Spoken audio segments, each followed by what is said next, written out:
So effective October the 1st, there has been some changes regarding our forms that we are used on a day-to-day basis. So one of the forms, the crucial form, is our contracts, because that's how we make our earnings, right? By using the contract, residential contract of sale. So I think you had Cal sent out a video from the Maryland Realtors Association. So did anyone have an opportunity to review? No, I didn't. I did not. I did. Okay. Yes, So- I have seen it. Okay, very good. Hold on. Because people are joining now, so I'm trying to admit them into the classroom. So hold on one second.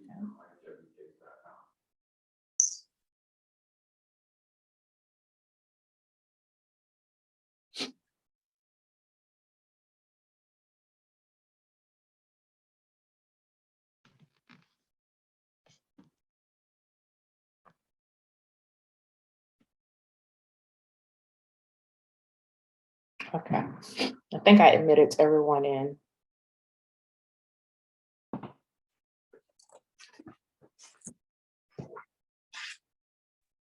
Yeah, Mary, you can go ahead and continue. I'll manage the people wanting to join and the questions and stuff.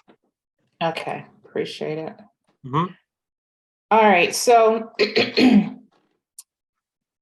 so the residential contract, there have been 9 new forms, and there have been some revised forms, and there have also been retired forms.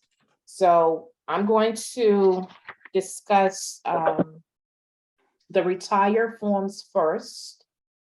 So that means we no longer use these forms. They should not be in part of your transactions from October the 1st going forward. I know some of you may have contracts pending from maybe September, right? And it's okay because you have 30 days from old contracts to implement into the new contract. But anything that has been ratified effective October the 1st going in future dates, we must use these new forms, and you must retire the old forms. Disarm. Ready to arm. So the old forms are the disclosure of lease items addendum to the contract of sale, the inclusions, exclusions, and utilities addendum to the exclusive right to sell residential brokerage agreement, the as-is addendum, the first-time Maryland home buyer transfer and recordation tax addendum. The 9 new forms are the residential contract of sale, the property inspection addendum, additional as-is provisions addendum, disclosure of inclusions, exclusions, leased items, and utilities addendum, advanced treatment units, ATU, and or best available technology, BAT septic system disclosure, change in terms addendum to brokerage agreement, the post-settlement occupancy agreement, commercial property exclusive listing and commissions agreement, addendum A to commercial property exclusive listing and commission agreement. And that's a major plus, especially for you commercial realtors or real estate professionals. So at least you have you don't have to go and try to create or search or talk to an attorney about the listing part of it for commercial property. And here are the revised forms: the VA financing addendum, USDA, FHA conventional financing addendums, property inspection notice, exclusive right to see, exclusive right to sell, that's a typo area, residential brokerage agreement, unimproved land contract of sale. So I'm just going forward through.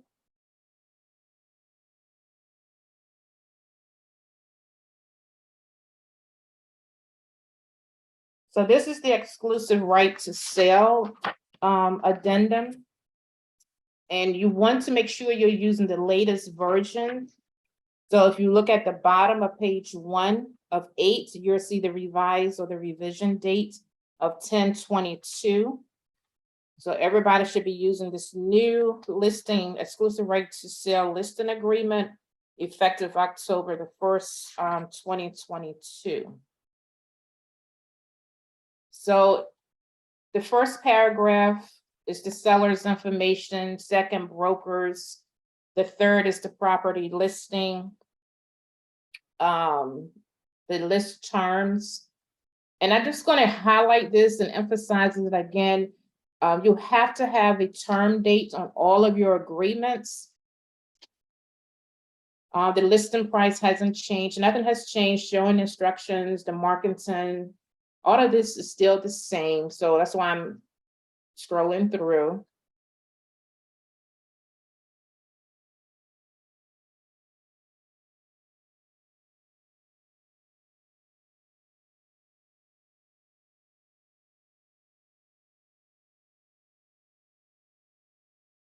So the change is here in paragraph 32. This has been updated to reflect the retirement of the inclusion, exclusion, and utilities addendum to the exclusive right to sell residential brokerage agreement. And then there's an addition of the disclosure, inclusion, exclusion, lease items addendum that you have to use. And the reason why they deleted this from the listing agreement, so it won't be any confusions what conveys with the property and what does not convey with the property. So any questions regarding the exclusive right to sell brokerage agreement?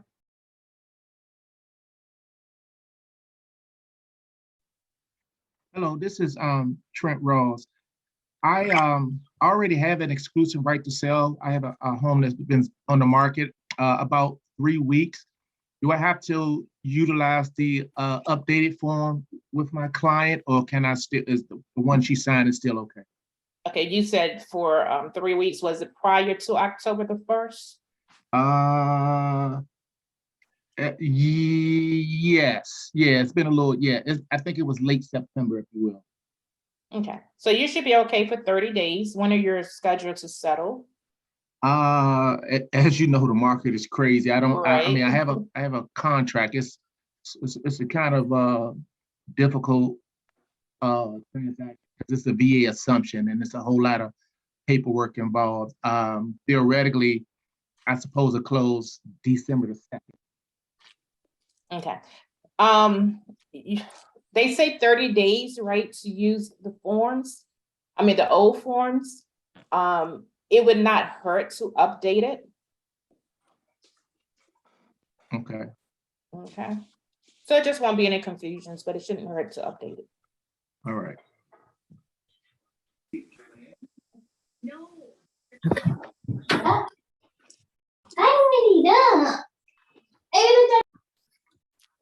So this addendum is, it hasn't been incorporated. You're going to see some addendums that I'm going to show on the screen just to give a refresher, because I know some of you guys, probably have used this and haven't used it, but just a refresher. So if you are working with a seller that is a non-resident seller of Maryland, just remember, they have to pay that withholding taxes, a non-resident seller transfer withholding taxes. And you should also incorporate this addendum to reflect that as well. If it's an individual, it's 8%. If it's an entity, it's 8.25%. Nothing has changed with the exclusive right to residential brokerage agreement. So I'm just going to keep moving forward. So now we're going to get into the residential contract of sale itself. So a real estate professional must know not only what a contract means, but also how one is created, what is required of the parties to the contract, and how the contract is concluded. So what they did was they revised this entire contract to make it a little easier flow for all of the real estate professionals, as well as your buyers, as well as your sellers. Personally, I like the change because it's a better flow. So from the beginning, it talks about time is of the essence, which it gives time is of the essence has its own paragraph now, instead of having like a preamble part of a contract where it's just in a box and it doesn't really have any meanings that we know that, hey, time is of the essence, we have to meet this deadline. But because it's incorporated inside the contract, now you know you have to meet the deadline. And if you don't meet the deadline, so that's just like the opening statement, right? It's where time is of the essence. So the closure of this these 11 pages of the contract said, okay, if you don't meet the time, guess what? You are in default, you breach. So now this is what you have to do. And that's why they incorporated those last paragraphs towards the end, where it talks about the attorneys, the breach, and the default. They had separated the contract into 7 sections. So the first section is called your general contract provisions, and those consist of paragraphs 1 through 18. The next section is your payment of purchase price, and that consists of paragraphs 19 through 23. The third section is your property conditions and inspections. That consists of paragraphs 24 through 26. And then you have your property specific disclosures, which is paragraph 27 through 32. And you have your general disclosures, which is 33 to 46. And then you have your title, transfer of title and closing paragraphs, and that's paragraph 47 through 58. And then you have your breach of contract and dispute resolutions, and that's paragraph 59 through 61. Now, think about the word general and think about the word specific. Think of a POA. You have a general power of attorney, which covers everything, right? So that's what this general contract provision means. It covers all the details. You got to have all your buyers, you got to have all your sellers, etc. And the specific disclosure means it's a specific, it's limited to that particular property. So if that property has a septic tank or well, then you need what? Disclosures. You need addendums to supersede that paragraph.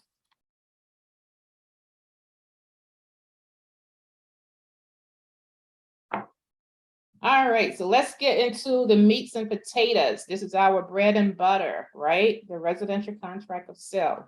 So again, you see how section 1 is. I highlighted it.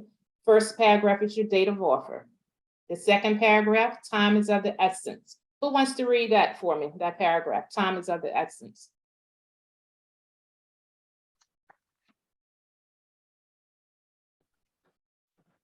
I'll read. Time is of the essence. Time is of the essence of this contract. The failure of a seller or buyer to perform any act as provided in this contract by a prescribed date or within a prescribed time period shall be in default under this contract, and the non-defaulting party, upon written notice to the defaulting party, may declare this contract null and void and of no further legal force and effect. In such event, all deposits shall be dispersed in accordance with the deposit paragraph of this contract. So right there, it has meaning now, right? It says, okay, all parties, we have a time of the essence, right?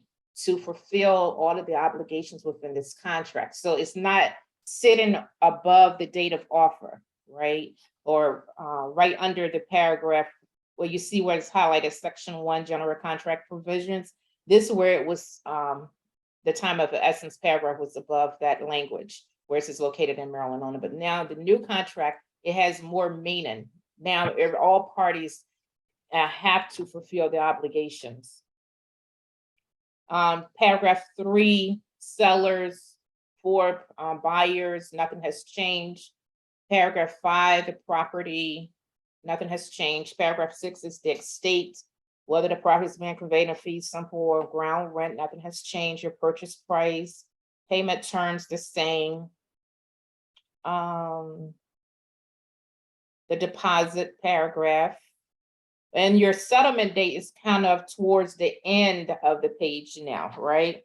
It used to be the old contract, it used to be paragraph 8. But it's towards the end of the page now. In paragraph 11, we have some changes here. This is your addendum of and your disclosures, right? So they added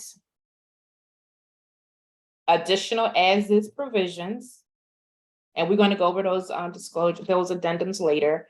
Then you have your ATU BAT on-site sewage disposal. You have your inclusion, exclusion, lease items and utilities, and we also have the tenants occupied. Okay. So I want to go back 1 second. Let me go back.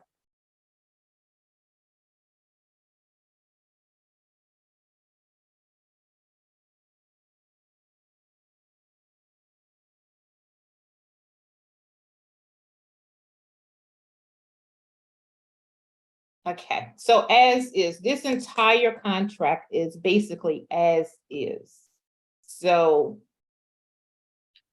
for an example, in paragraph 16 of this residential contract of sale, it states that the seller warrants that the property is not tenant occupied nor subject to any leases unless otherwise stated in an attached tenant occupied addendum. So in this entire 11 pages contract now, it's as is, and it's telling you guys, if you do not add an additional addendum to whatever paragraph that specifies an addendum, then the property is going to be sold as is. So let me talk about paragraph 16 for an example. If you are representing the seller and the seller know that they have a tenant that's occupying the property, they have a lease agreement in effect, right? If you do not include the tenant occupied addendum, you are informing the buyer that there is no tenant. You follow me? So they're taking the property like if there's no tenant. So, but if you include the tenant occupied addendum, it lets the buyer know there is a tenant, there is a lease in effect, there is a security deposit. Okay. So we go back.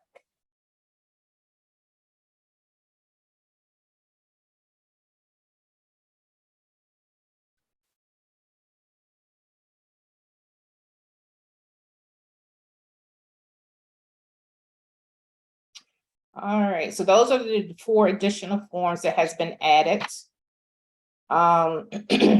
Paragraph 12, where it says the buyer and the seller may execute this contract electronically using electronic signatures. Who wants to read the line that's highlighted in that paragraph for me? I can. If a mortgage or settlement company requires wet signatures, all parties agree to promptly re-sign all the documents. Okay, so if you're dealing with, in a situation like this, this is from short sales or bank-owned properties of the REOs, because most bank-owned properties or short sales, they require that you have a wet signature instead of the electronic signature, right? So, and this paragraph used to be paragraph what? 61. In the old paragraph, it used to be 61. Paragraph 13, this talks about the entire agreement. This used to be paragraph 60 in your old contract.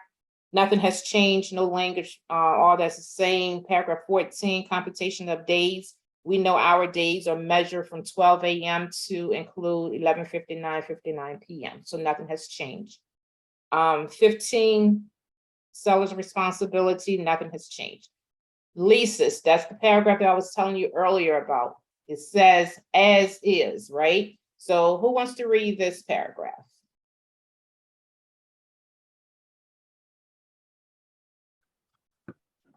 I'll read it, Mary.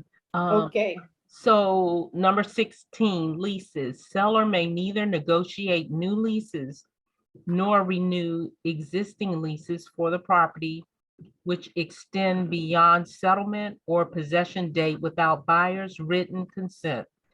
Seller warrants that the property is not tenant occupied nor subject to any leases unless otherwise stated in an attached tenant occupied addendum. Okay, so everybody clear about how this is read? So it's as is, right? Unless you otherwise stated by a what? The tenant occupied addendum. Okay. 17, there's no changes. Paragraph 18, no changes. So that's the section is 1 through 18. And what is that section called? The general contract provisions. Okay. And so we're going to move to section 2, which is the payment of purchase price. And this is your paragraphs 19 through 23. So nothing has really changed. You just check whatever box that your buyer is using to purchase the property. I do want to bring to your attention, but this is not an update. I have seen a lot of people when they check other, right? And if they're using hard money lending, they put other cash / hard money lending. Hard money lending is not cash. It's a private lender. And you really should be using the conventional financing addendum, because in those hard money lending letters, it says it's subject to an appraisal. So I've seen a lot of issues coming up regarding this. So this is just FYI. If you're using the hard money lending, make sure you protect your buyer and use that conventional finance addendum, because the hard money lending is not cash. It's just a quicker way of financing. Paragraph 20 is your financing application and commitment date. That used to be in paragraph 10. There's no changes. Paragraph 21, buyer responsibility. Paragraph 22, sales, settlement of lease and other real estate, no changes. Paragraph 23 is alternate financing, no changes. Any questions regarding our payment of the purchase price section?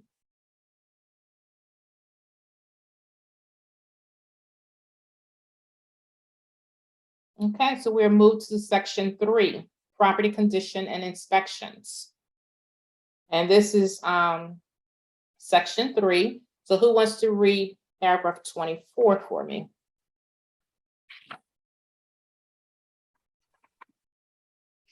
I can do it.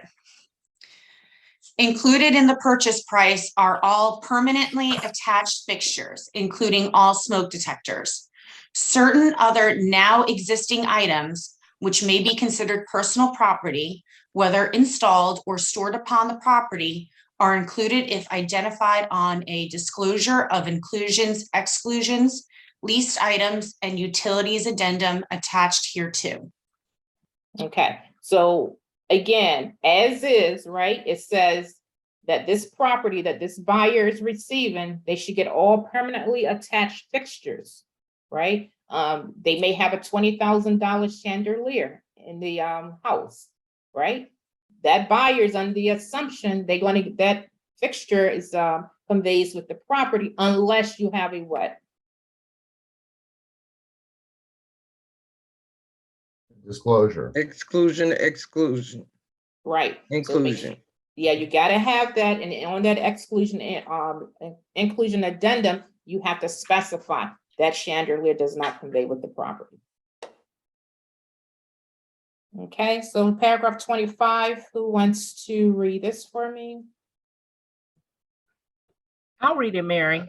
Okay, 25, condition of property in possession, except as otherwise specified in this contract, including this paragraph, the property is sold as is. As settlement, seller shall deliver possession of the property vacant, clear of trash and debris, broom clean, and in substantially the same condition as existed on the date of contract acceptance. Buyer reserves the right to inspect the property within 5 days prior to settlement to confirm the condition of the property. okay. So in other words, right, that as is additional addendum, which we'll discuss later, it says that the property should be left what? Vacant, clear trash and debris, broom clean, right? So if we use this additional as is addendum, you'll see the difference, and we'll talk about that a little later. Paragraph 26 is your inspection contingency. Who wants to read that paragraph? I'll read it. Inspection contingency. If buyer and seller agree, buyer will be afforded the opportunity at buyer's sole cost and expense to condition buyer's purchase of the property upon inspections to ascertain any unsatisfactory conditions. Buyer and seller acknowledge that brokers, agents, or sub-agents are not responsible for the existence or discovery of property defects. Any buyer inspection contingency must be established through addenda to this contract. So again, if you're going to have some type of inspections, you got to back it up with your addendum. Okay. So section 4, property specific disclosures. So again, when it says specific, it's talking only about this property. They're talking about if there is any easements that is attached to this property. They're talking about the appurtenance here. HOAs, condominium regime. So these are what you have to make sure that you have to have these addendums to back it up in this specific paragraph. So if you're representing the seller is in a property that has an HOA, you got to have your HOA disclosures, and you got to make sure they have the resale package. Okay, so someone can read that paragraph for me. 27.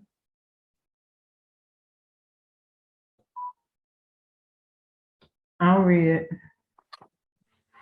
Hi, Mary. Owners- Hello.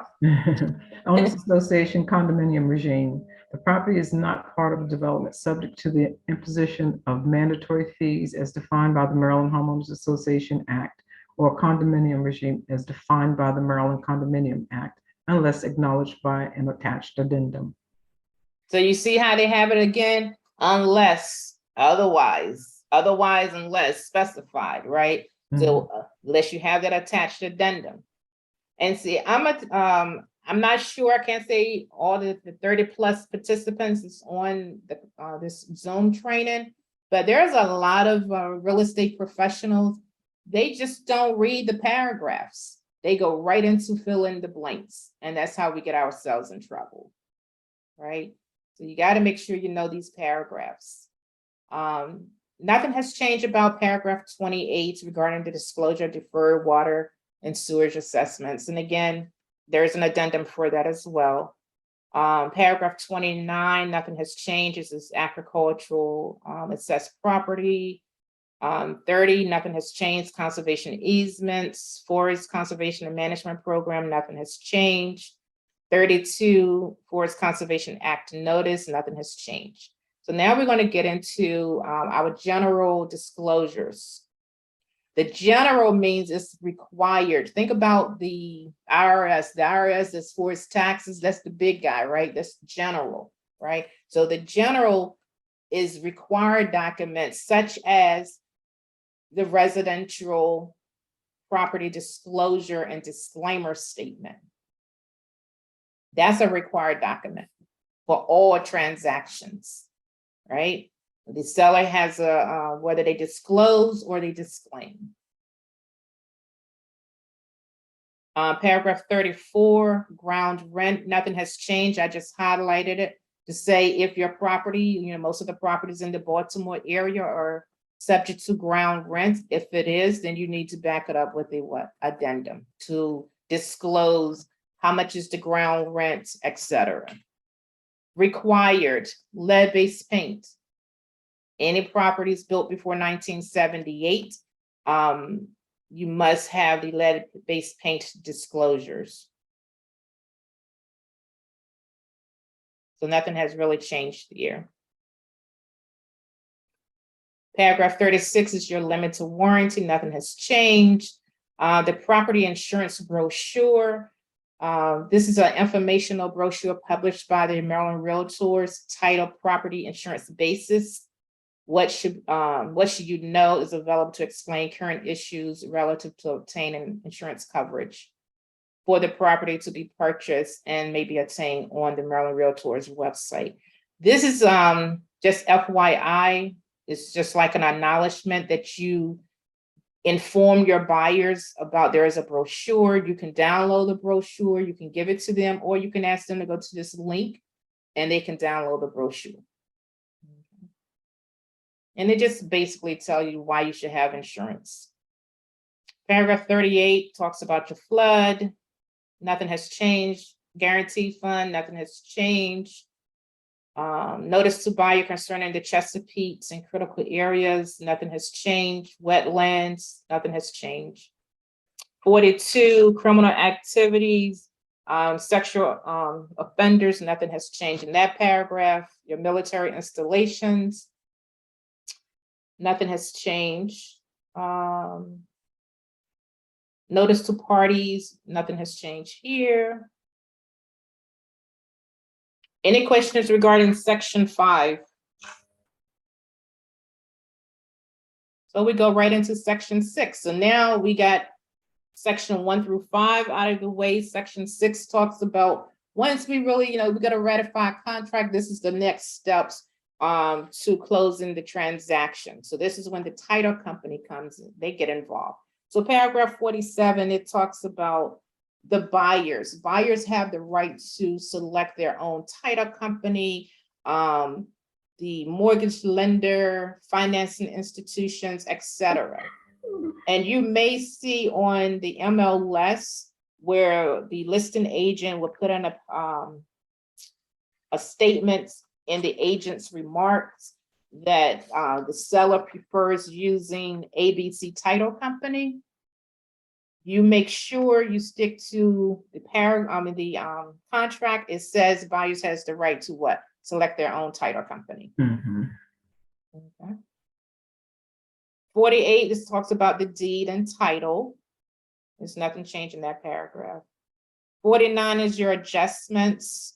We probably in the adjustment season now, especially with the real property taxes, because we know we have 2 installments for the real property taxes. The first installment is due September 1st, and then the next installment is due January 1st. Nothing has changed with the settlement costs. Paragraph 51, your transfer charges. This has been a little confusing for most people if it's a first-time home buyer, right? We used to use the first-time home buyer addendum, right? So that form has been what? Retired. So you don't use it anymore because it specifies right in this paragraph under the transfer charges. It says, unless otherwise specified, right? So instead of using the actual addendum, they have where you can actually write it in. Like, who wants to read 51A, where it says in general? I'll read it. Transfer charges. A, in general, if buyer is not a first-time Maryland home buyer, payment of recordation taxes and state and local transfer taxes will be divided equally between buyer and seller unless otherwise stated here. Okay, so right there, it tells you in the paragraph, in this contract, it's going to be split 50-50 unless otherwise you put some other percentage on this line item.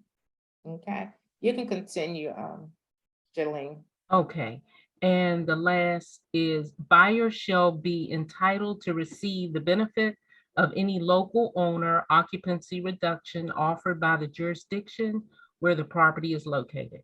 Okay, and who wants to take 51B, where it talks about first-time Maryland home buyer? I'll go ahead. First-time Maryland home buyer. Maryland law provides that the amount of state transfer tax due on the state sale of property to a first-time Maryland home buyer is reduced from 0.5% to 0.25% and shall be paid entirely by the seller. Payment of recordation taxes and local transfer taxes will be divided equally between buyer and seller unless otherwise stated here. Buyer shall be entitled to receive the benefit of any local owner occupancy reduction offered by the jurisdiction where the property is located. Buyer is hereby notified that to ensure receipt of the above reduction, buyer should check the box on page 10 of this contract, indicating that buyer is a first-time Maryland home buyer, and complete the required affidavit at settlement indicating that the buyer is a first-time Maryland home buyer. Okay, and there has been some confusion about the definition of a first-time home buyer, right? So I know you have heard, have they haven't owned a property within 3 years or 36 months. In order to get this first-time home buyer percentage waived, you truly have to be a first-time home buyer, right? So let's say there is a buyer who never had a mortgage loan. They never owned, well, they never had a mortgage, and that's what they're thinking. But somehow a family member had added them to the deed of a property, right? They're not considered first-time home buyers anymore. Okay, so 52 is your Maryland non-resident seller. I showed you earlier that non-resident seller addendum. So the seller may request the Maryland Comptroller to issue a certificate of full or partial exemptions from the withholding requirements, providing that such request is filed no later than 21 days prior to the date of closing. And they can go to this website to get more information regarding this. Mary, can I ask you a question about the transfer charges? I guess section A, where would it be redundant to, in that blank line, because it is blank, to just put 50-50, because 50-50 would be restating what was already stated, but it would make it very clear. So how would you, or how do you recommend handling that blank line there under A? Would you put 50-50 or just leave it blank? I will leave it blank because it says above that line, it says it would be divided equally between the buyer unless otherwise specified. Okay, thank you. You're welcome. And I would definitely not put NA. I would just leave it blank. And probably, you know, you can highlight it, divide it equally between the buyer and seller. Okay. You know, while you're talking to your buyer or your seller. Okay, thank you so much. 53, nothing has changed regarding the foreign investment taxes. 54, nothing has changed. 55, nothing has changed. 56, 57, nothing has changed. 58 is the property owner's title insurance. On the old contract, it says buyer may purchase, but in this contract, it says buyer is encouraged to purchase owner's title insurance, either at a standard enhanced coverage and rates. And buyer understands that a policy issued to the lender would not protect the buyer from losses caused by the title defect. And buyer understands that the broker does not warrant the condition of title, and buyer agrees to hold harmless broker from any damages sustained by the buyer that may result from a defect in title. So that's the only change here, what you see is highlighted. But again, like I said, the old contract, it says buyer may purchase. Any questions regarding section 6? And now we enter the last section, that's the breach of contract and dispute resolutions. So in the event the parties, there's a breach or a default in the contract, you gotta have the release of deposit agreement, right? But they prefer that you try to mediate first. You try to do your mediation through the brokers. Right? If that doesn't work, then, you know, of course, you go to the next step, probably to your local commission boards and associations. And it depends on the severity of it, you may end up in court. So it says that the contract shall be mediated through Maryland Realtors or its member local boards, associations, in accordance with the established mediation rules and guidelines of Maryland Realtors, or through such other mediator or mediation services as mutually agreed upon by buyer and seller in writing. Buyer and seller further agree that the obligation of the buyer and seller to mediate as it herein provided shall apply to all disputes or claims arising whether prior to, during, or within 1 year following the actual contract settlement date or when settlement should have occurred. And then paragraph 61, it talks about your attorney fees. Nothing has changed here, but I just want to bring it to your attention because on this last page of the contract, usually where it says the listing broker, the selling broker, is sometimes it's left blank or it's missing some information, right? It should be completed. You should have the listing brokerage, all of that information, as well as the selling brokerage information, right? And if possible, if you can have the buyer's address and the seller addresses there. And the reason why I said it's very important because if you look in paragraph 61, if someone can read the highlighted information for me. As used in this contract, the term broker shall mean A, the brokers as identified on page 11 of this contract, B, the name sales associate identified on page 11 of the contract, and C, any agent, sub-agent, salesperson, independent contractor, and or employees of broker. The term broker shall also mean in the singular any of or either of the named brokers or sales associates as identified, or in the plural, both of the named brokers and the sales associates as identified. That's a Okay, mouthful. so you see why it's important to fill out page 11 because it's right here in case there is ever a dispute.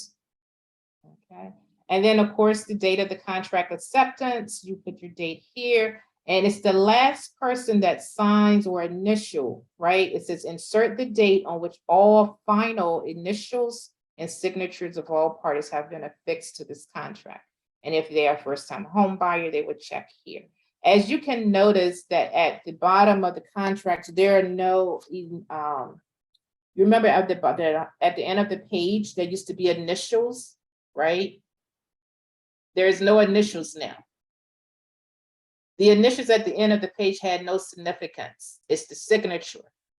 The initials only have significance to the contract if it's in the body of the contract, but not at the end of the page. Okay. Any questions regarding the residential contract of sale? Can we get this PowerPoint, Mary? Yes, I will send it to the office and I think we can send it out. I guess Okay. I do have a question, but I don't know if it's a easy to understand question. I have a buyer who's buying a 4-unit structure in Baltimore. The seller lives in one of the units, and one of the units was unoccupied, which means 2 were occupied. Now, this document started October 1st, and we wrote the contract about 3 weeks ago. The 2 last tenants have decided that now they're moving out because it's going to be a new owner. So there will be it's empty now, essentially, once the seller sells. So I guess I'm struggling with the fact that we didn't sign these documents, well, I guess because it didn't say that. But do we have a leg to stand on to get out the contract because now there's no tenants in it, or do we give them the as-is addendum? Are you following me? Okay, I'm kind of, sort of. Unless you want to call me separately, I can, if you want. I to. sure do. What's your number? Welcome to my world, Mary. My number is 301. Oh, you're brave, Mary. 346-2996. Thank And then you. if it's something that I can't handle, then I'm gonna refer it back to Delia. How's that? Okay, great. Okay. All right. So does anyone need to take a quick bathroom break before we get into the addendums and the revised forms and the new forms? I don't need to take a break, but can I see, you had a list of the retired forms. Can I see that real quick? Thank you. And just so you guys know, the checklist is updated in Client Bay. So we have that updated. So these forms are not in there anymore, Okay, or they're not on the checklist. okay. Okay, so does anybody need to take a quick little break, 2-minute break, bathroom break? Okay. A question, so Mhm. the zip, I use a zip form plus. Would they update those or we have to kind of fish out the latest updated form? They're automatically updated. They're updated. Okay, good. Thank you. Thank you, Mary. How you doing? This is. So it's 11:50 if you want to come back. Mary, Like we have 11:55. something in this chat. Did you see the chat button? No, let's see. There's 5 of them in there. No, I don't see it on my Okay, end. one of them is if a buyer is a buyer that has purchased a home in another state, can they be first-time home buyers here in Maryland? Yes, it has to be first-time home buyer in Maryland. Okay. Never own a home in Maryland. Another one says, I'm a new agent and I'm not clear what programs are we using here to complete the forms. It's with, you can get through zip forms, through your association, depending on what association you belong, like GCAR has zip forms, PGCAR has zip forms. That's what they're using is, or you can go to the MAR, the Maryland Association of Realtors, and they have forms there too. It says, go on GCAR's site. It's posted there under forms. Okay, you got it. What if one of the buyers is a first-time home buyer and the other one is not? Does first-time home buyer credit still apply? That's a title question, and from my understanding, I don't think it does. I don't think it does either, but I'll find out. I don't think it does either. Sorry, guys. I don't know. This is where you can always find, okay, this is GCAR where you can find the forms. Okay. Well, the one question is are there new forms on GCAR? Yes, they have updated everything. Once the forms goes into, the changes goes into effect, the associations, they have an obligation is to update all the forms.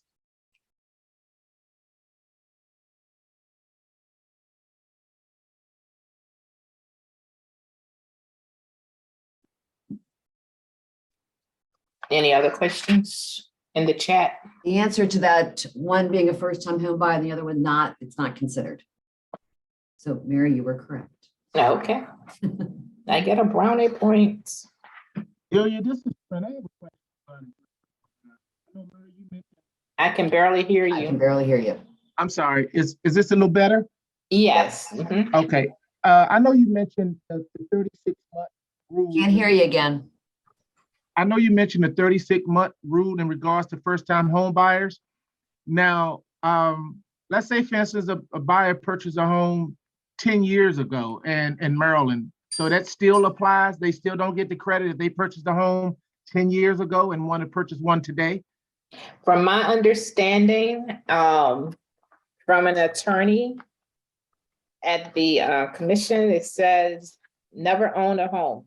So if the lenders have something, then that's something different. But from my understanding, it says they have never owned a home in the state of Maryland. It's no such thing as 36 months or within 36 months, 3 years. Again, that's something you may want to discuss with the lender. Thank Maybe you. they have something out there not aware of.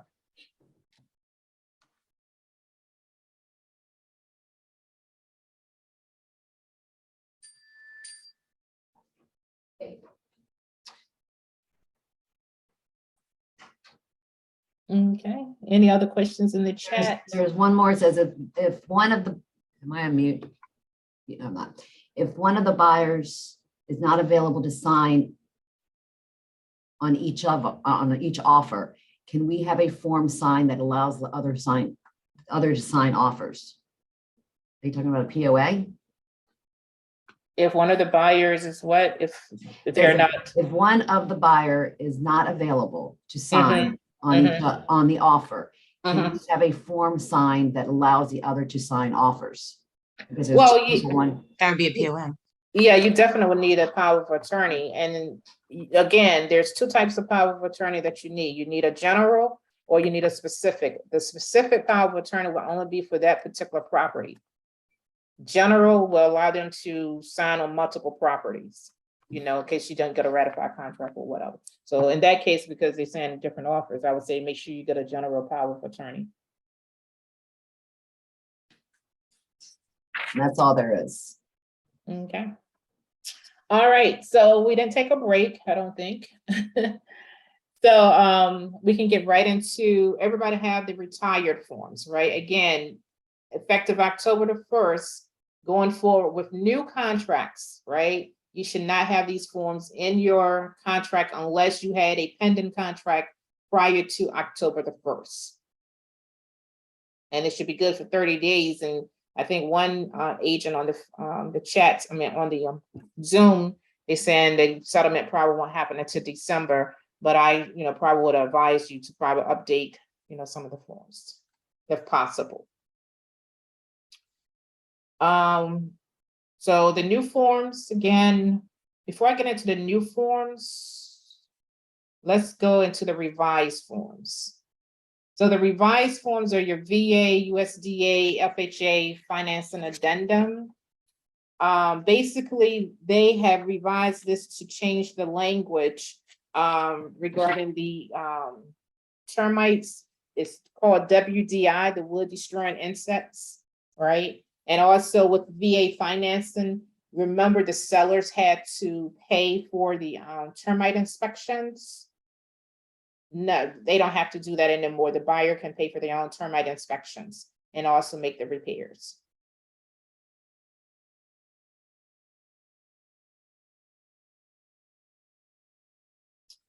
The property inspection notice, we'll come back to that form. So I'm gonna get back into the new forms. Let me scroll to the property inspection addendum.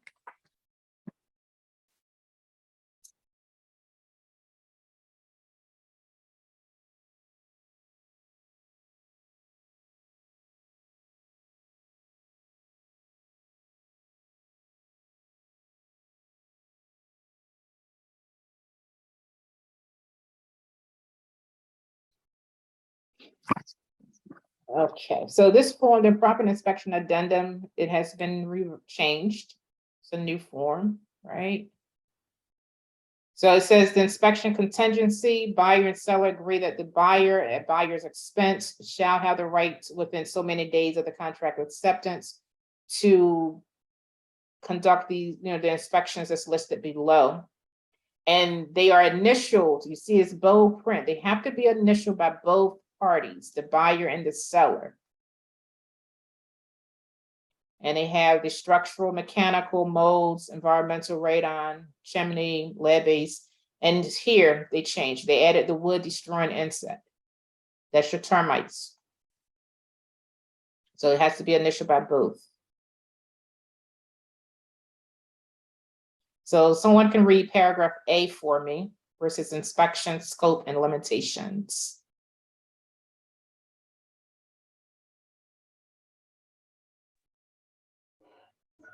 The future condition and performance of the above systems and components are not warranted by seller and are not to be considered subject to this addendum. The inspections are not for the purpose of making items of a routine maintenance and or cosmetic nature the subject of further negotiations between buyer and seller. Okay. And again, they added the wood destroying insect because in the old paragraph, you know, it was already incorporated into the contract, but now they have it separately. And here it talks about, you know, with the buyer, as if it's a VA financing, buyer retains the right to conduct an inspection for the WDI at their expense pursuant to the VA regulations, notwithstanding the agreement of the parties stated here. And again, the buyer can pay for these inspections now. And then the buyer and seller initials. And then we have the inspection process. So you have the right to terminate. And someone can read the right to terminate. If the results of an inspection are unsatisfactory to the buyer, buyer may terminate the contract of sale by delivering a unilateral notice of termination under contract of sale to seller by the deadline. Okay. So they just what? Submit and say, hey, I want out of the contract because there was unsatisfactory inspection. And then you have the right to negotiate. So someone can read the right to negotiate. Have one question. When you say unsatisfied, do you have to explain to them? Or you just check mark, say, hey, we're out? No, you don't have to explain. It's just an unsatisfactory inspection. So you just went out. That's why it's a unilateral notice from the buyer to the seller. As it Another says thing, here, it says buyer's not required to specify the basis of the buyer's dissatisfaction, as long as the buyer delivered before the inspection deadline. so can the seller request to review the inspection report? They can only request to review their inspection report if they're in the negotiation stage. Okay, so Because before, what I'm saying is, maybe the buyer have cold feet and they decided they want to use this cause, but they didn't even order inspection. They just say, we're going to be out. That's my point. Can they do that? Just say, knowing they didn't even have an inspection report. They just say, I'm going to use a cause not satisfaction to terminate a contract. I mean, if the seller, if they feel like the buyer may not have the inspection performed, right? They can probably just give a cover sheet of the inspection, where they have a picture of the inspection company's name and date that it was done, but they don't have to, the buyer does not have to give them the entire report. Because what happens is the buyer gives the seller the entire report, that gives the seller an opportunity to do what? Correct those items for the next buyer. So you don't have to do it. My point is that if they never perform or order the inspections, but use this cause to terminate a contract. But how do you know they never performed? You got to have proof that they never performed. So how would you have proof that they never performed? It was based on the buyer agents say, hey, my buyer feel like the house is not what they want after they submit a contract. So they just want out and they well, they breached the contract because they never had it performed, right? So that's what you're saying, if they never had it performed. In the contract itself, they said that they would get a home inspection within that time frame. Yes. Of data contract acceptance. Oh, so that's a different issue. That's different. They have to have it performed. They have to have the inspection done. Okay. All right. Thanks. Okay. Who wants to read the right to negotiate? Right to negotiate. In lieu of terminating the contract of sale in accordance with subparagraph 1BI, buyer may make a single written request for repairs and/or a seller credit based upon buyer's dissatisfaction with the results of any inspection. This right will expire at the deadline unless the buyer delivers to seller a copy of the inspection reports together with a written request that seller make certain repairs and/or agree to provide a seller credit. The parties acknowledge that buyer's lender may need to approve any agreed upon seller credit. Okay, so when a seller says, okay, I don't want to make these repairs, but I'm going to give you maybe a $2,000 credit, right? And sometimes when you put $2,000 credit as repairs, that can bring up a red flag. So that's why it's important that you reach out to the lender to see if it's okay. Or sometimes, they may put the credit as closing costs. Okay. And then the seller responds within 5 days after the buyer delivers the written request for repairs and/or and or a seller credit. The seller should notify the buyer in writing whether the seller agrees to all, some, or none of the buyer's requests. So if the seller agrees to only some of the requested repairs and or seller credit, or fails to respond within 5 days, 5-day period, then the buyer by written notice to the seller given within 2 days of the receipt of the seller's notice, or from the date that such written notice was to have been provided by the seller, may elect to either terminate the contract or of sale or waive the requested repairs. So make sure you guys follow the deadlines when it comes to the inspections, okay? So when one party responds, the other party responds, make sure you do it in a timely fashion.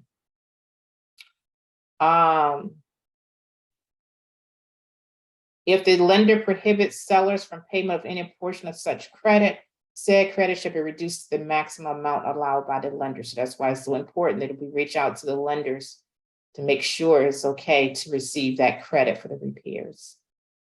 And nothing has changed there. There's additional negotiation, contract termination and deposits, rights and obligations of buyer and seller.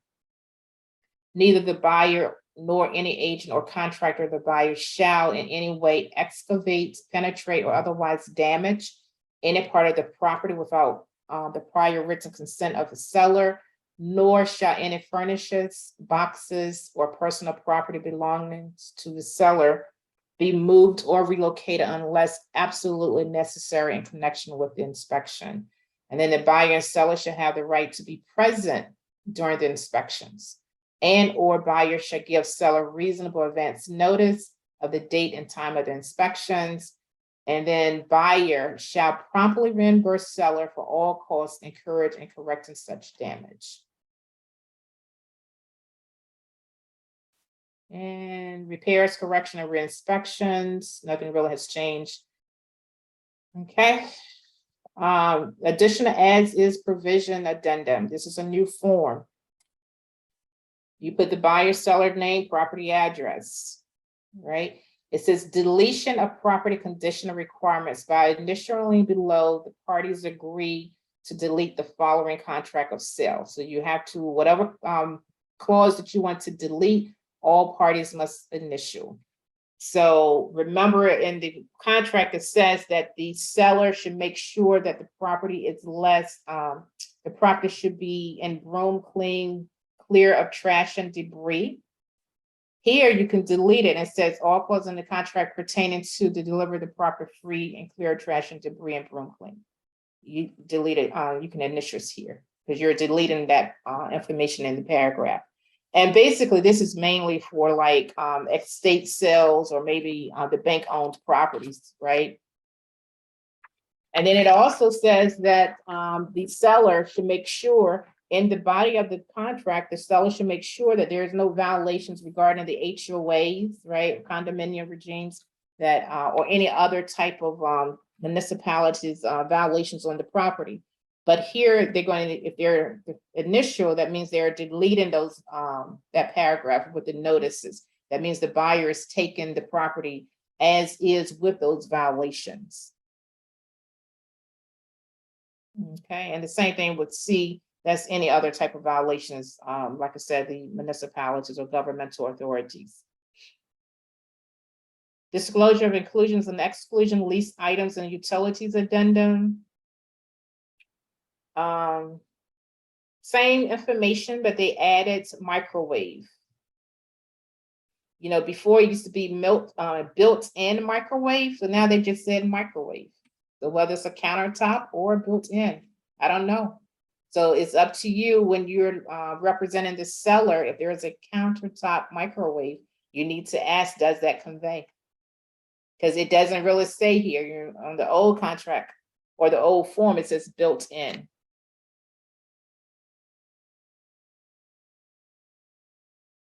Your leased items included here. I just highlighted solar panels just in case, you know, the property does contain solar panels. Make sure it's important because that can can have issues with the financing if the solar panels are not paid and there's a lease on it. Okay, disclosures of ATUs, BAT on-site sewage disposal systems. Buyer is hereby advised that the property is serviced by an on-site sewage disposal system that consists of aerobic treatment unit, otherwise known as the best available technology system. And that BAT systems are subject to operation and maintenance requirements pursuant to section 26427 of the COMAR, as enforced by the Maryland Department of Environment. So basically what they're saying that the seller should make sure they have ongoing maintenance if they have these systems on their property, right? And then they should be able to provide documents to the buyer regarding that maintenance. And it says all BAT systems sold in the state must include both a 2-year operation and maintenance contract and a 2-year warranty, which shall be in effect at the point of initial installation.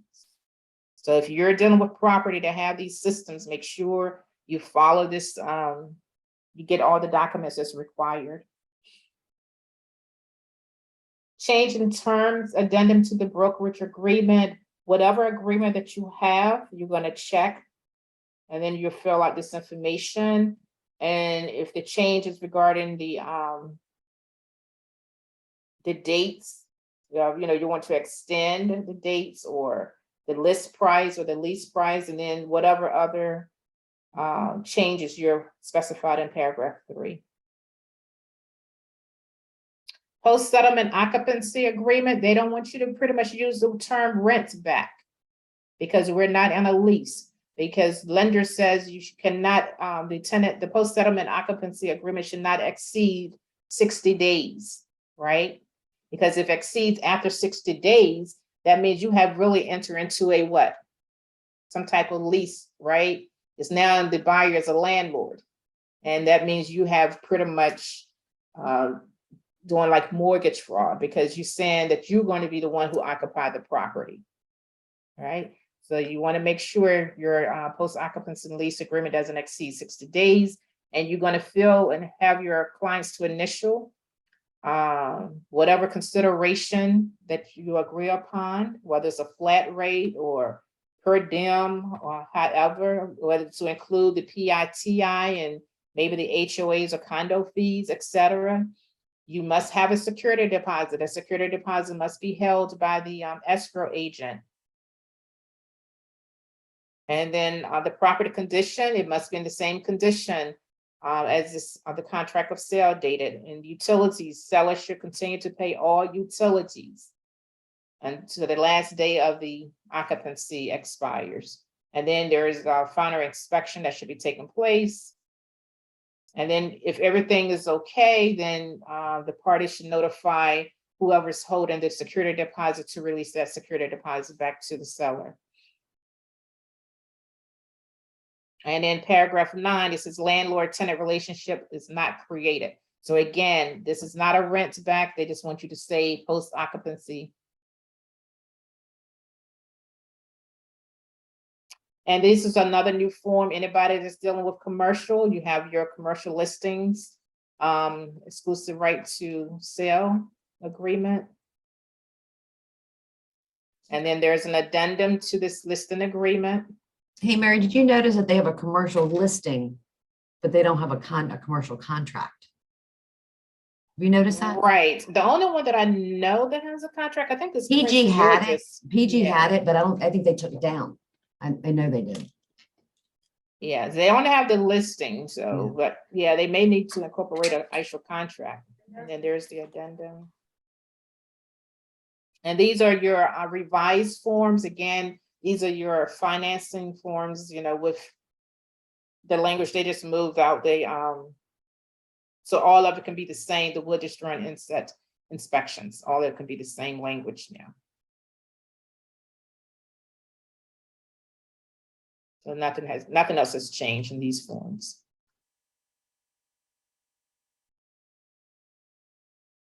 And this is your property inspection notice. Whatever inspection that you had, and you see they added G, wood destroy and insets, your check. And then you just provide your notice from buyer to seller. And then there's your responses. Can I ask And then, about this? I'm sorry, say that. Could I ask a question about this one? Sure. Um, can you scroll up perhaps just a little bit? I think the question was that in order to terminate a contract that is a home inspection contingent, do you actually have to have a home inspection? Now, what if there was you have those buyers that know everything, or they have a family relative that walks the property and sees something, they decide they don't want it. So in that case, my feeling would be they could terminate because they did their inspection. But what you're saying is that to be safe, they should really have the certified inspector come in, even if the decision has already been made. Is that inaccurate? Well, you can have, you can do your own inspection. It doesn't say that you have to have a inspection, a certified or licensed inspector, right? If I'm not mistaken, I think the question was, if the inspection wasn't done, they said that they did, and that they just decided to change their mind. They deliver a notice, but there was no inspection that was done. Right? Yes, that was the way it was presented. Yeah. But if you have an inspection done, and if you're not satisfied, regardless who does the inspection, you can do a unilateral termination as unsatisfactory. Thank you, Mary. You're welcome. And then this is the for land, they just updated it, no changes, basically.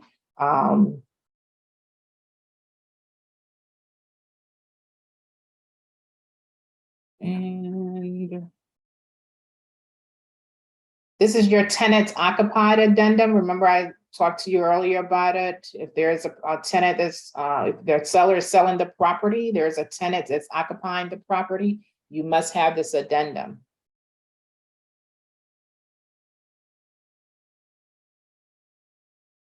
And that's pretty much it. That's all. Any questions? Yeah, but I'm gonna call you, remember? Who is this though? That's Terry. I'm Terry.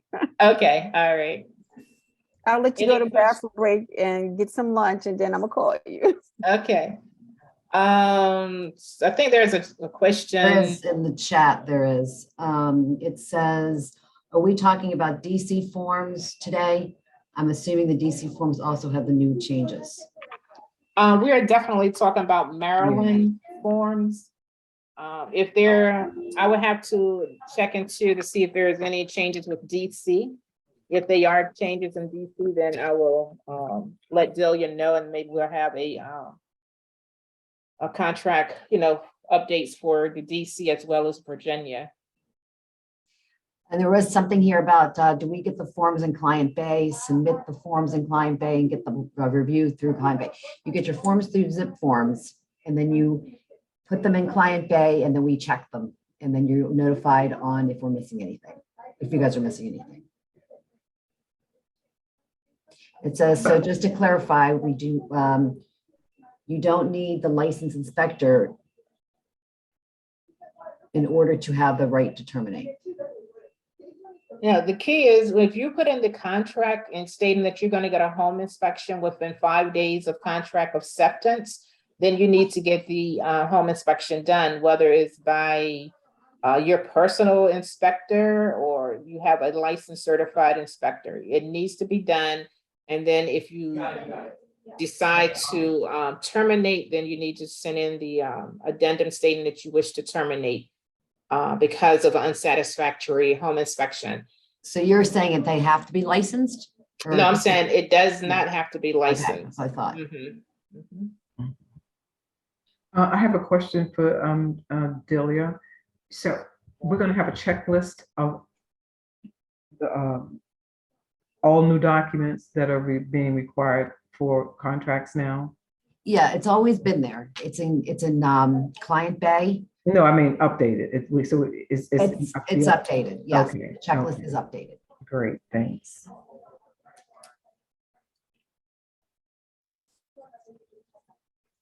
Is that it? Any other questions?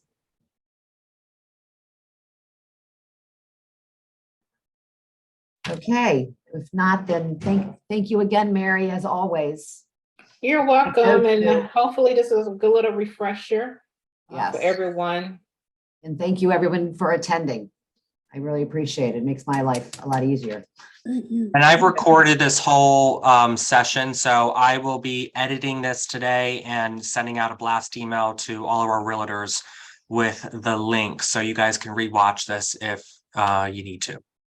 Thank you. Awesome. Okay, guys, thank you. Thank you, Delia, Thanks, And- Glenda. Ms. Warren. You're welcome. Thank you.